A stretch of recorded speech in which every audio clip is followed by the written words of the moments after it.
popular seaside resorts of today are without their holiday camp, bright modern successors to the Victorian boarding house. And a few days ago, television newsreel cameras went to the south coast to look round one of them. It was a small camp, not too regimented, but there was no half-heartedness about the welcome extended to these 4 young people on arrival. I think if you look back in history of holidays wherever you go, the British holiday camp would be right up there in people's experience. The thought of coming back on holiday every year was so exciting, because you always knew that, you know, you'd experience something different, and you knew that the entertainment was going to be so good. It'd just be wonderful. Oh, it was everything. I mean, everybody wants to go to the seaside. It's just an absolutely wonderful place to be.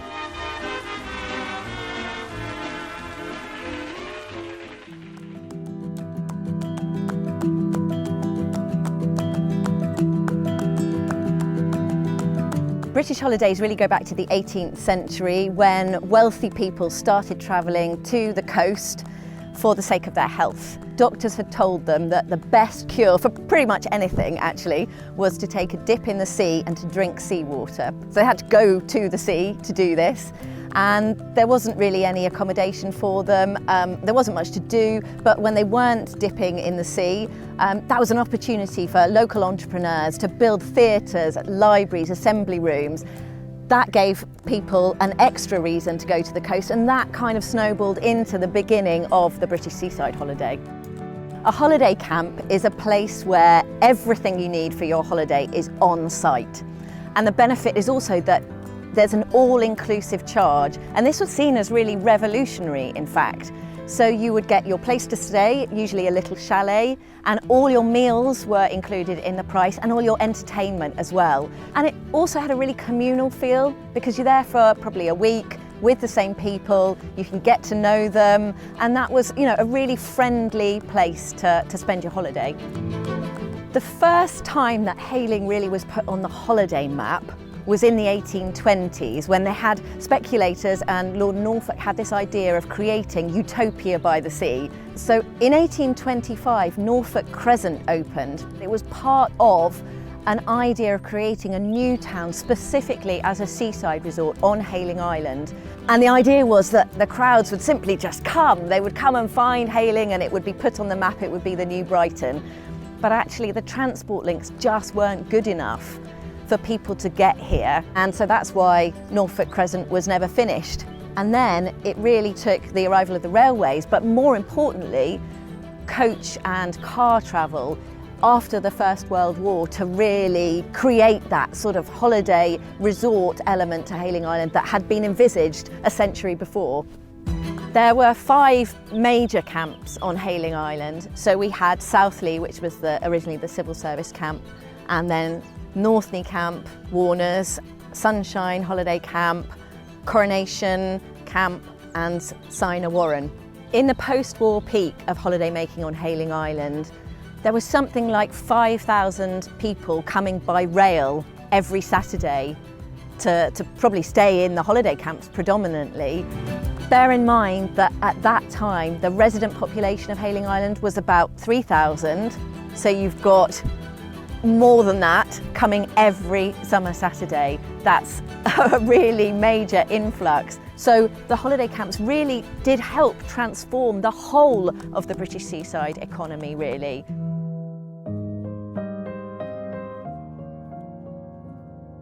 Harry Warner came from a very poor family in the East End of London.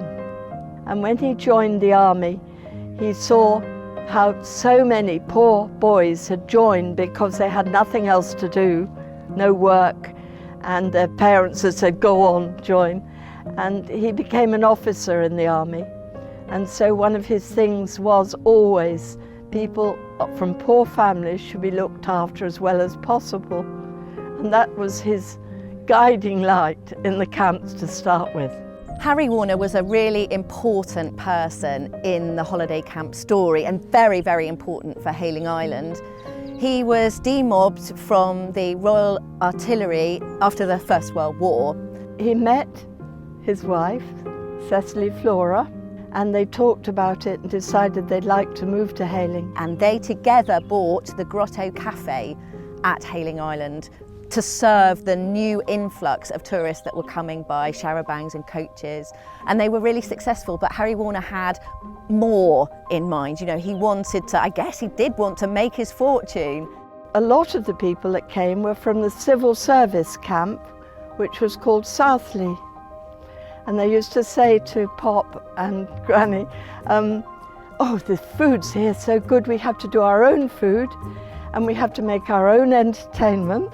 And this is lovely because not only is your wife, Cicely, a beautiful chef, but it's a lovely place to be. And we think we ought to have somewhere that's got food and entertainment. So Harry thought, ha, that's where it started.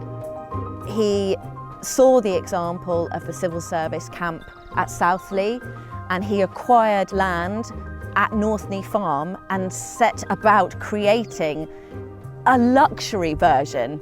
You know, he turned the barn into a restaurant and the waiters served you in black tie. It might have been a converted barn, but you felt like you were really living the high life when you came there. And so it became just the place to go. And they built it, the camp up, from being, I think, 200 to 300 people a week in the summer to start with, and then every year another 200 chalets were built. It grew quite big to 600 or 700 a week.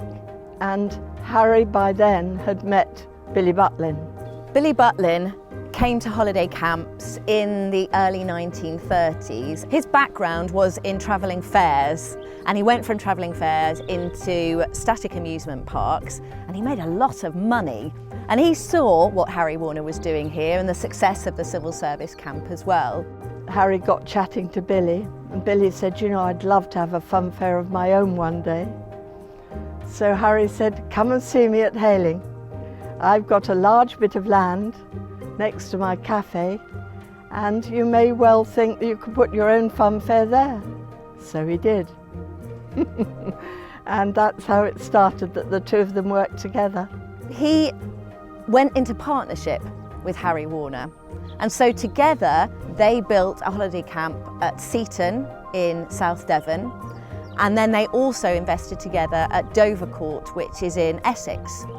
Both of those became Warner's camps, and the partnership dissolved really, and that was because the two men had very different visions about what they wanted from their business. Harry Warner was really focused on the community idea of holiday camps. Billy Butlin, on the other hand, came from a kind of business school idea where you got small profits from a lot of people. So his idea was to build really big camps. So it was clear that both of them were onto a winning idea, but they were going to take it in different directions.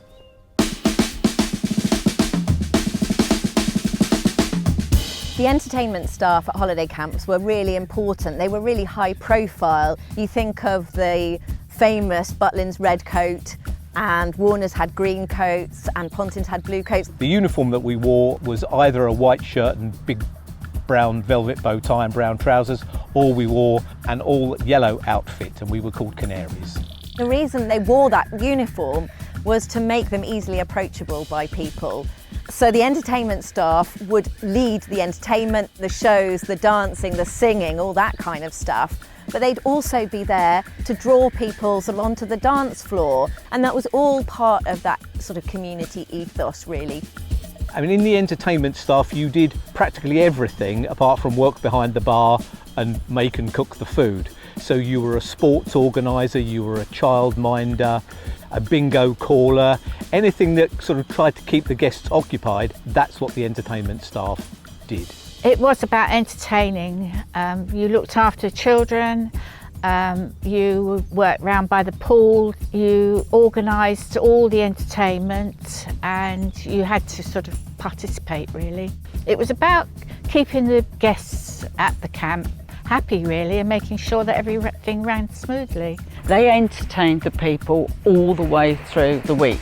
They had them up first thing in the morning, they were there at rambles, they went out and saw them at lunchtime, they had activities in the afternoon. The main entertainment bar at Sunshine was called the Welcome Inn, and above that was the accommodation for the entertainment staff. It was very, very basic, and in my opinion, I don't think anybody would get away with people living up there today. There were no toilet facilities. If you wanted to get up in the middle of the night and go to the toilet, you had to go outside, downstairs, across the reception of the centre and find the toilets there. And that's where you go to shower as well. It was pretty basic, but a lot of fun, and who cares when you're only 18 or 19? It's fantastic. The role of the entertainment staff was mainly to run sporting events during the day. So there was a football match on Monday, there was a tennis tournament on Tuesday along with the swimming gala, there was archery every day, there was horse riding every day, we did skateboarding, there was a go-kart track. From the minute you got up in the morning, you'd have your breakfast, there'd be activities all day long, there'd be treasure hunts, sports day, fancy dress competitions, talent competitions.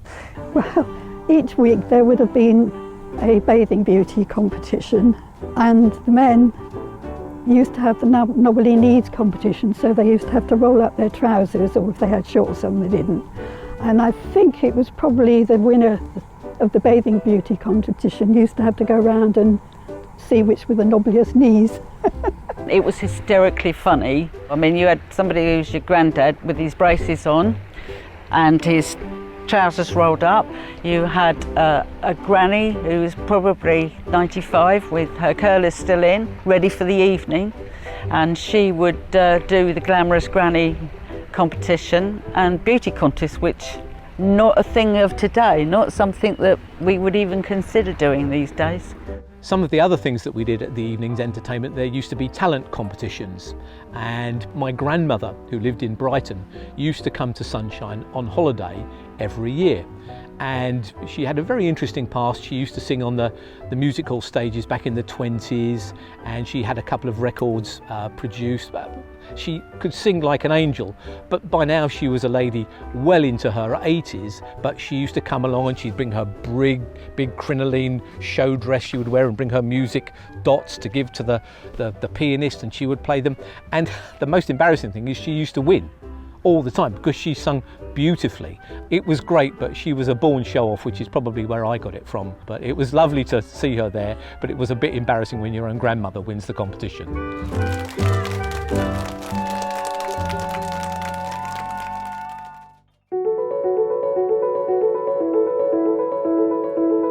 The holiday camps were vital after the war, because at the same time as having to build them up from being rather desolate after the troops had used them, Pop was advertising widely, and families thought, wow, this is a very reasonable way for our whole family to get together and have wonderful food and have a jolly time together, to get to know each other again. The fact that you got all of your meals included in the price was really important for holiday camps. And when they started, you know, Harry Warner was offering 4 meals a day in his price in the 1930s. So you'd have breakfast, lunch, dinner, and then sort of tea and bread and jam and cake in the evening as well. So you had this sort of array of food provided for you. And in Warner's vision, that was served by waiters to your tables. And you have to recognise how different that is to the sort of thing that people were used to, because the people who were coming to holiday camps were used to staying in boarding houses, not posh hotels. You'd be given a table for the week, you'd have a waiter or a waitress who would look after you for the week. And the quality of the food was, I think it was pretty good. It was the kind of staples. It was roasts, it was good British fare, I suppose. Plenty of potatoes and veg. It wasn't anything fancy. Mashed potatoes, stew, sausages. 1955, things had still not long been off ration, and we hadn't gone into fancy food in those days. Because rationing went on till the end of the 50s for food, and families were having to queue up with their ration book stamps. At Warner's, they came for a week's holiday, brought their ration books, handed it over to the desk, and Warner's were able to use their week's rationing to give them complete menus. Post-war, I think everybody needed a holiday. I lived in London, and it was all bombed out all round us. It was dirty, smelly, horrible. There was a smell of cordite wherever you went, which was the bombs. And people lived in places like Liverpool, Leeds, all those places, and they were dreadful. The accommodation they lived in was probably rented. They were quite hard up. Food was quite scarce.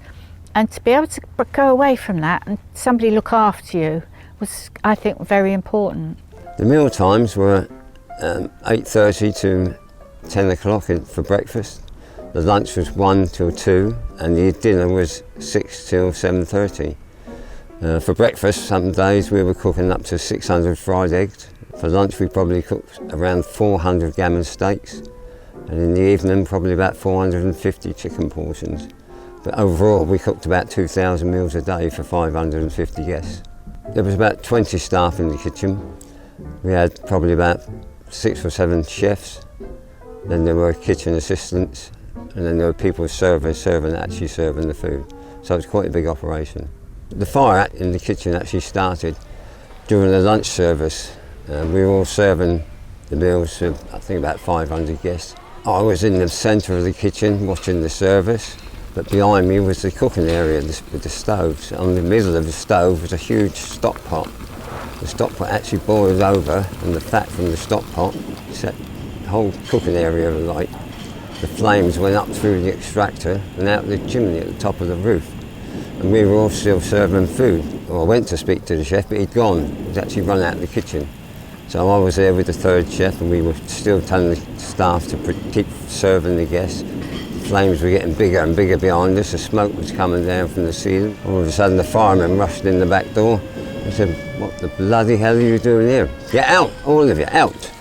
So we had to get out and leave them to put the fire out, which only took minutes, and we had to go back in afterwards, prepare all the food again and serve the guests that were missed.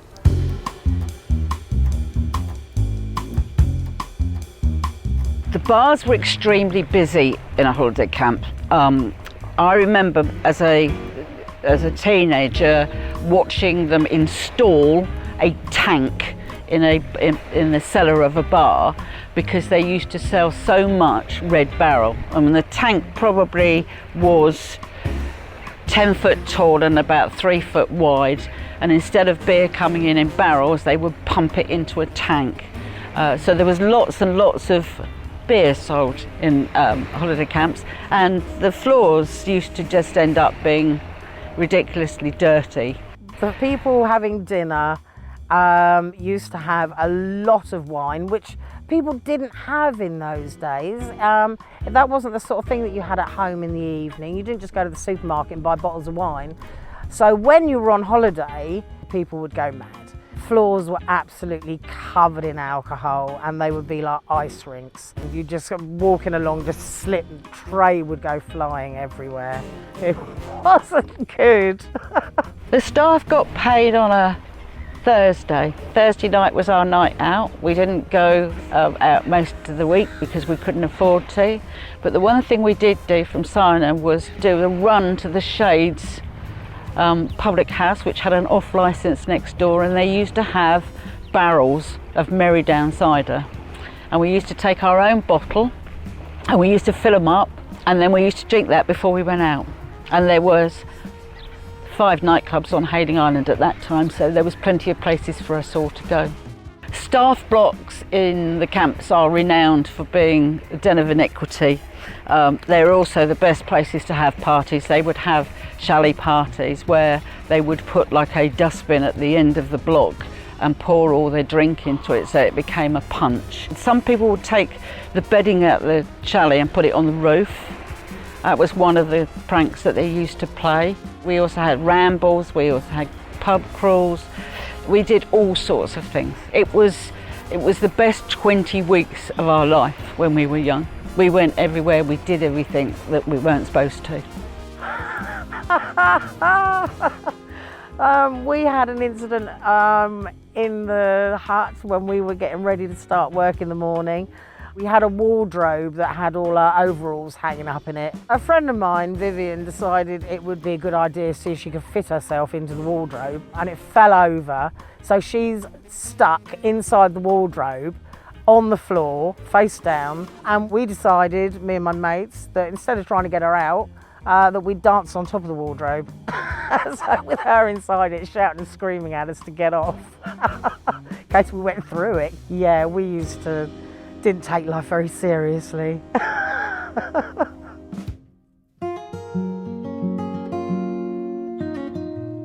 Holiday camps were really about people enjoying themselves together. That was the interesting part of being on a holiday camp.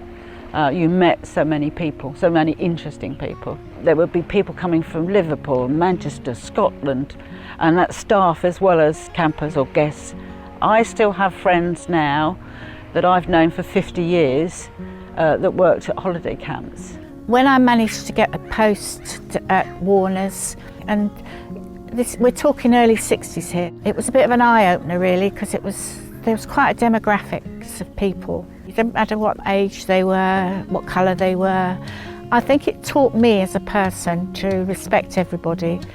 People from all over the country used to come to Hayling because Hayling was such a holiday resort for them. And yeah, you started to see where you live in a different light. I think what I loved most about working at the holiday camps were the people that you work with, and the guests as well. You got to know people, you made friends with people. Just the whole environment of a holiday camp. It was a small community. People had this spirit of getting involved with people, helping each other, having fun, and really making it the holiday you wanted it to be.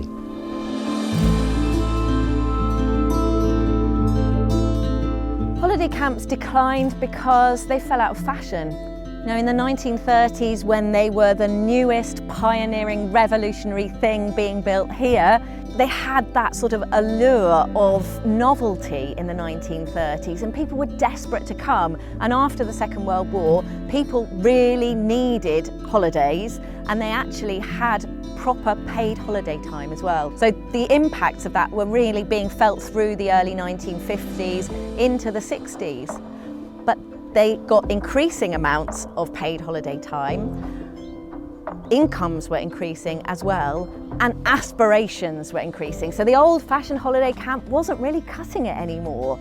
You know, there were destinations abroad where the sunshine was more reliable, and yes, that was quite expensive to start with, but it's no surprise that all the holiday camp brands, Warner's, Pontins, Butlins, all got into sort of buying up hotels in Spain and, you know, around the Mediterranean, because that's where they saw the market moving. Holidays abroad got cheaper and they were guaranteed sunshine. If you'd saved up all year to come for a week's holiday at a holiday camp and it rained, you didn't want to spend the whole week in your room. So obviously going abroad, you could guarantee you get sunshine for your money. The camp idea, that kind of tents and communal, that sort of socialist element of it that was still sort of hanging around, that was really bad for publicity. People didn't want that anymore, so they were rebranded as holiday centres or holiday resorts or villages to put a different spin on it, if you like.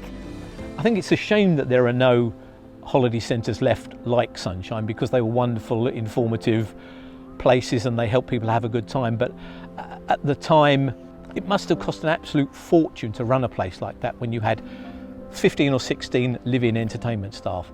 There were at least 50 live-in waiters and waitresses, plus all of the catering staff. By the 1980s, it was really hard to make these businesses profitable. The market for them just wasn't sustainable. It's a shame, but inevitable, really. I mean, I've got some fantastic memories of working at Sunshine. The most important thing about working at Sunshine is where I met my wife of 40 years. I met her when she came to work there on March the 21st, 1980. And I can remember it vividly. But I have just so many different memories of working at Sunshine, and virtually all of them are absolutely fantastic, and I wouldn't have missed it for the world. It was absolutely fantastic. It was my life. It's what I grew up with. From the day I was born into a holiday camp, and I didn't leave until I was 18 years old. So it was an amazing life, meeting people from all walks of life, and making those memories last a lifetime. My fondest memory of working at Warner's is the camaraderie. Made lots of friends. It was like being on holiday all the time, really. It was meeting people from all over the country, which is something you wouldn't get a chance to do normally. And it was just fun. I think the fondest memory is all the things you could do that you would never be able to do at home, because like my dad worked all day and he was too tired to play. So I bonded with my dad through sporty things during the day. And for my mum, she just loved to have a rest and she wouldn't have to cook, and it was just the happiest of times. I absolutely loved growing up on Hayling. The fair in the evening, working at the camps. We used to have a lot of fun and met amazing people from all over the country. Yeah, growing up on Hayling, I think is the best place in the world to grow up. I'm certainly glad I went to work there. I'm a different person for having done 3.5 summer seasons, and I think I'm a better person for it. It was the best time of our lives, the holiday camps. If people that worked on the holiday camp, if they could only go back to that era for a couple of days, they give their soul to go back to that time.